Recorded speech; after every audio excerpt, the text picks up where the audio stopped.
Hi friends, எல்லோரும் எப்படி இருக்கீங்க? எல்லோரும் சந்தோஷமாக இருப்பீங்கன்னு நம்புகிறேன். இன்றைக்கி ஒரு கேஷுவல் டே ஈவினிங் ரொட்டீன் தான் உங்கள் கூட ஷேர் பண்ண போகிறேன். 2-3 சப்ஸ்கிரைபர் சிஸ்டர்ஸ் சண்டை கூட போட்டாங்க, வ்ளாக்ஸே போடுறதில்ல அப்படின்னு சொல்லிட்டு.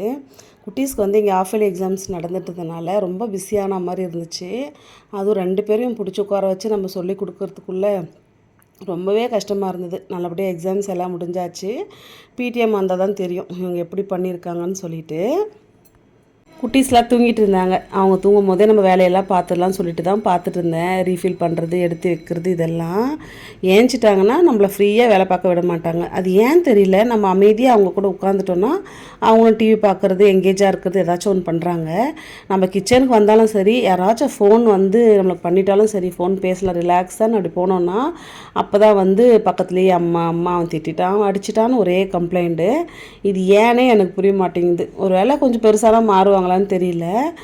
ஒரு சிஸ்டர் கேட்டிருந்தாங்க, எப்போ பார்த்தாலும் பிளாக் காஃபியே குடிக்கிறீங்களே, உங்களுக்கு எப்படி இந்த ஹேபிட் வந்துச்சுன்னு சொல்லிட்டு. எனக்கு பெரிய குட்டி வந்து சி செக்ஷன் தான். சி செக்ஷன் முடிஞ்சு வந்து பில்லை யூஸ் பண்ணி படுக்கக்கூடாதான். அது எனக்கு தெரியல. நல்லா பில்லை யூஸ் பண்ணி படுத்து சி செக்ஷன் முடிஞ்சு ஒரு 2வது நாள்லேருந்து கழுத்து நல்லா வீங்கிருச்சு. செம்ம தலைவலி. அந்த தலைவலியெல்லாம் என்னால் சொல்லவே முடியல, அந்தளவுக்கு தலைவலி. அதுக்கப்புறம் தான் டாக்டர் பொறுமையாக சொல்கிறாங்க, நீங்கள் பில்லை யூஸ் பண்ணிங்களா அப்படின்னு சொல்லிட்டு. அப்போ வந்து அவங்க ரெஃபர் பண்ணது தான் பிளாக் காஃபி குடிங்க, கொஞ்சம் தலைவலி கொஞ்சம் சுமாராக இருக்கும் அப்படின்ட்டு. அது ஏன்னு எனக்கு தெரியல.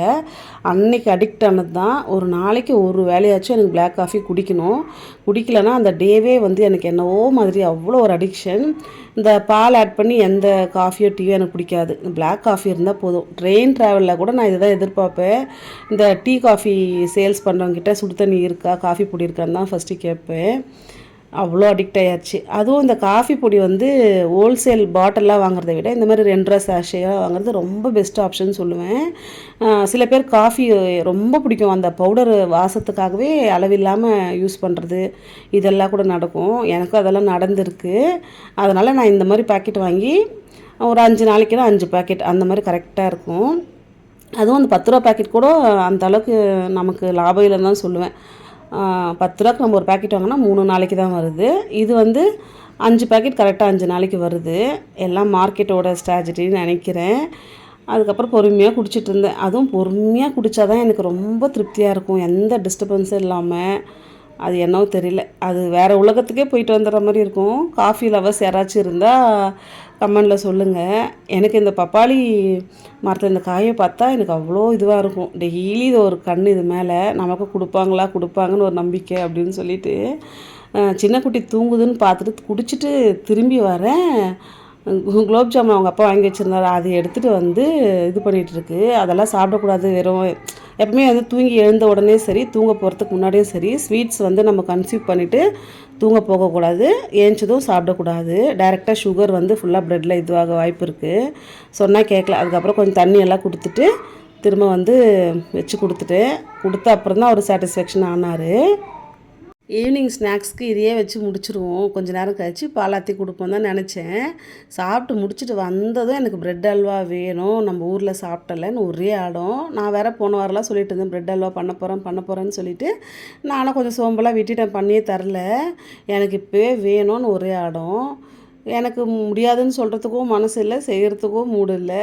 ரொம்ப வந்து ஆசையாக கேட்டுட்டான். சரி பண்ணிவிடுவோன்னு சொல்லிட்டு தான் ப்ரெட்டும் வீட்டில் இருந்துச்சு எடுத்துருந்தேன். ப்ரெட் அல்வா ரொம்ப ரொம்ப ஈஸி அண்ட் டேஸ்டி ஒரு டெசர்ட்னு சொல்லுவேன். ரொம்ப ரொம்ப சூப்பராக இருக்கும். பண்ணுறதும் ரொம்ப ஈஸி, சிம்பிளாக பண்ணிடலாம். நான் வந்து இன்றைக்கி வீட் ப்ரெட் தான் எடுத்திருக்கேன். நார்மல் ப்ரெட்டும் எடுத்துக்கலாம். இப்போ வந்து நான் ஒரு 7 பீஸ் எடுத்திருக்கேன்னு நினைக்கிறேன். இப்போது அது வந்து நம்ம சில பேர் என்ன பண்ணுவாங்கன்னா அந்த கார்னர்ஸ்லாம் கட் பண்ணிடுவாங்க. நான் அதெல்லாம் கட் பண்ணல, வேஸ்ட் பண்ணல. அது கட் பண்ணி எடுத்தாலும் திரும்ப வேஸ்ட்டு தான் போகும்னு சொல்லிவிட்டு கட் பண்ணாமலே தான் பண்ண போகிறேன். இப்போ வந்து ப்ரெட்டை வந்து நம்ம ஸ்லைசஸ் போட்டுக்கலாம். ஒரு ப்ரெட்டில் 4 பீஸ் வர மாதிரி நம்ம ஸ்லைஸ் போட்டுக்கலாம். குழந்தைங்களுக்கு ரொம்ப பிடிக்கும். இது ஃப்ரிட்ஜில் ஸ்டோர் பண்ணி ஒரு 2-3 நாளைக்கு சாப்பிட்லாம். இல்லை லிமிட்டாக பண்ணி ஒரே நாளில் கூட சாப்பிட்றலாம். எம்மியாக இருக்கும். அதே போல் ஹைட்ராபாத் பிரியாணி, எஸ்எஸ் ஹைட்ராபாத் பிரியாணி, அது யார் யார் சாப்பிட்ருக்கீங்கன்னு சொல்லுங்கள். அந்த பிரியாணி கூட வந்து இதை கொடுப்பாங்க கொஞ்சமாக. பிரியாணி சாப்பிட்டு முடிச்சுட்டு இதை சாப்பிட்றதுக்கு அவ்வளோ சூப்பராக இருக்கும். இப்போ நம்ம வந்து கட் பண்ணி வச்ச ப்ரெட் பீசஸை வந்து எண்ணெயில் வந்து டீப் ஃப்ரை பண்ணி எடுத்துக்கலாம். நம்ம அந்த ரஸ்க்கு மாதிரி வரணும், நல்லா முறுமுறுன்னு கிறிஸ்பியாக வரணும், அந்த மாதிரி ஃப்ரை பண்ணி எடுத்துக்கலாம். இப்போ ஹோம்மேக்கர்ஸ்லாம் வந்து வெயிட் லாஸ் பண்ணணும்னு நினைப்போம். வெயிட் லாஸ் பண்ணுறது ஃபஸ்ட்டு நம்ம எதுலேருந்து ஸ்டார்ட் பண்ணோன்னா, எடுத்த உடனே பெரிய டயட்டு அப்படிலான்றதை விட நம்ம சுகர் இன்டேக்கை வந்து கம்ப்ளீட்லி குறைக்கணும். ஒரு 2-3 நாளைக்கு சுகர் இன்டேக்கே பண்ணாமல் நம்ம ட்ரை பண்ணி பார்க்கணும். சுகர் எவ்வளோ நம்ம லைஃப்பில் ரெடியூஸ் பண்ணுறோமோ பெல்லி ஃபேட் வந்து குறையுதுன்னு சொல்கிறாங்க. நான் அப்படி தான் நினச்சேன். ஒரு 2-3 நாள் ட்ரை பண்ணேன். இந்த குட்டீஸ்க்கு ஏதாவது ஒன்று பண்ணி கொடுக்கும்போது டெம்ட் ஆகிடுது, கொஞ்சமாச்சும் நம்ம சாப்பிட்ற மாதிரி ஆகிடுது. பிளாக் காஃபி கூட ஒரு 3 நாளைக்கு நான் அந்த மாதிரி ட்ரை பண்ணேன்.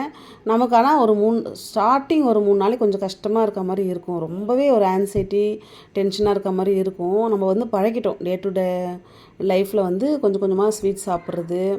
அது அந்த ஹேபிட்குள்ளே வந்துட்டோம். அது எப்படி ரெடியூஸ் பண்ணுறதுன்னு தான் ரொம்ப கஷ்டமாக இருக்குது.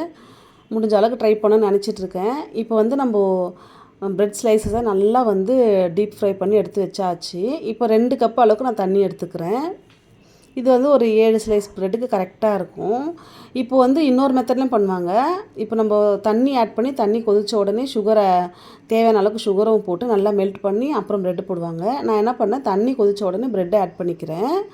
ஆட் பண்ணிவிட்டு ப்ரெட்டு நல்லா அதில் டிசால்வ் ஆகிட்டு நல்லா ஒரு சாஃப்ட்னஸ் கிடச்ச உடனே அதுக்கப்புறம் ஆட் பண்ணிக்கலான்னு சொல்லிவிட்டு எனக்கு இந்த மாதிரி பண்ணுறது பிடிச்சிருக்கு. இப்போ நம்மளோட டேஸ்ட்டுக்கு ஏற்ற மாதிரி தான் சுகர் ஆட் பண்ணிக்கிறது. நான் வந்து ஒரு 3/4 பதத்துக்கு தான் ஆட் பண்ணேன், முழு பதத்துக்கு ஆட் பண்ணல. குட்டீஸ்க்கு முடிஞ்ச அளவுக்கு ரொம்ப இனிப்பெல்லாம் கொடுக்கக்கூடாதுன்னு நினச்சிட்ருக்கேன். இப்போ இனிப்பெல்லாம் சாப்பிட்றாங்கன்னா நெக்ஸ்ட்டு ஒரு 2-3 நாளைக்கு கண்டிப்பாக நான் ஸ்வீட்ஸே அவங்களுக்கு காட்ட மாட்டேன். அதுவும் பெரிய குட்டிக்கே ஸ்வீட்ஸ் அந்தளவுக்கு பிடிக்காது, சின்ன குட்டி நல்லா சாப்பிட்றாரு. இப்போ நல்லா நம்ம கிளறி அந்த சுகர்லேருந்து கொஞ்சம் தண்ணி மெல்ட் ஆகி வந்திருக்கும். அதுவும் வந்து கரெக்டாக அதில் மிக்ஸ் ஆகிட்டு ஒரு அல்வா பதத்துக்கு வந்தாச்சு. அந்த ஸ்டேஜில் வந்து நம்ம நெய் ஆட் பண்ணிக்கலாம். ட்ரை ஃப்ரூட்ஸ் கூட நம்ம தனியாக நெய்யில் ரோஸ்ட் பண்ணி போட்டுக்கலாம். எனக்கு இந்த மாதிரி போடுறது தான் பிடிச்சிருக்கு. நம்மக்கிட்ட என்ன இருக்கோ போட்டு ஆட் பண்ணிக்கலாம். ஏலக்காய் எதுவுமே போடல. ஆனால் டேஸ்ட் வந்து அவ்வளோ சூப்பராக இருந்தது. ரொம்ப ரொம்ப ஈஸி. உங்களுக்கு டவுட் இருந்தால் அது எப்படி வரும், நல்லா இருக்குமான்னு நினச்சிங்கன்னா, சாப்பிடாத ட்ரை பண்ணாதவங்க கண்டிப்பாக ஒரு முறை ட்ரை பண்ணுங்கள். ட்ரை பண்ணிட்டிங்கன்னா உங்களுக்கு பிடிச்ச ஸ்வீட்டு இதுவாக மாறிடும். அவ்வளோ வாசமே அப்படி இருக்கும். நல்லா வந்து இந்த சுருளை வதக்குறோன்னு சொல்லுவாங்கள்ல, அந்த மாதிரி வதக்கி எடுத்துடணும் லோ ஃப்ளேம் வச்சு. அப்போ வந்து இன்னும் டேஸ்ட் ரொம்ப சூப்பராக கிடைக்கும். ஒரு 2-3 நாளைக்கு நல்லா ஸ்டோர் பண்ணி வச்சு சாப்பிட்டுக்கலாம். பால் கூட வேணும்னா கொஞ்சம் பால் மிக்ஸ் பண்ணி கூட நம்ம தண்ணி ஒரு கப்னால் பால் 1 கப் மிக்ஸ் பண்ணி கூட பண்ணிக்கலாம். நான் ஒரு 2-3 நாளைக்கு ஸ்டோர் பண்ணுறேன்றதுனால நான் பால் ஆட் பண்ணலை. ஓகே ஃப்ரெண்ட்ஸ், நம்ம விலாகோட எண்டிங்க்கு வந்தாச்சு. கண்டிப்பாக அந்த விலாக் உங்களுக்கு பிடிச்சிருக்குன்னு நம்புகிறேன். ரொம்ப சிம்பிளான கேஷுவல் டே ரொட்டீன் தான். உங்களுக்கு விலாக் பிடிச்சிருந்தா மறக்காமல் ஒரு லைக் போடுங்க. நம்ம சேனலுக்கு சப்ஸ்கிரைப் பண்ணுறதுக்கு கன்சிடர் பண்ணுங்கள். உங்களுக்கு என்ன மாதிரி விலாக்ஸ் வேணும்னு மறக்காமல் கமெண்ட் செக்ஷனில் சொல்லுங்கள். இன்னொரு இன்ட்ரெஸ்டிங்கான விலாகில் உங்களை மீட் பண்ணுறேன். பாய்.